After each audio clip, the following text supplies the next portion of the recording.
Hello everyone, welcome back to the channel. In this video I'm going to walk you through the quick beginner guide on how to change Chase debit pin number. So to get started, for the guide on how you can easily change your Chase debit pin number. So we have different options. I'm going to walk you through three different options you can use to change your Chase debit pin number.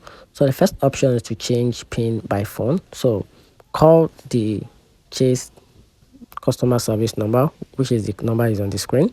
Then call them, then the Chase debit line will be answered. They follow the voice prompt, then enter your card number and other details to follow. Then set your new for the gift pin just to change your debit pin. Then the next option is to change at the Chase ATM. So go to the nearby Chase ATM, then insert your debit card and enter your current pin.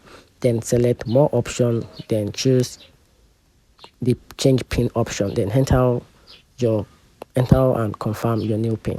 Then on the third option, which is to visit a Chase branch, so bring your debit card and ID. Then ask the bank tellers to help change your pin, and they will assist you securely on the spot. And that's it. Find the video helpful. If you did, turn on the vision button and subscribe for more. Thanks.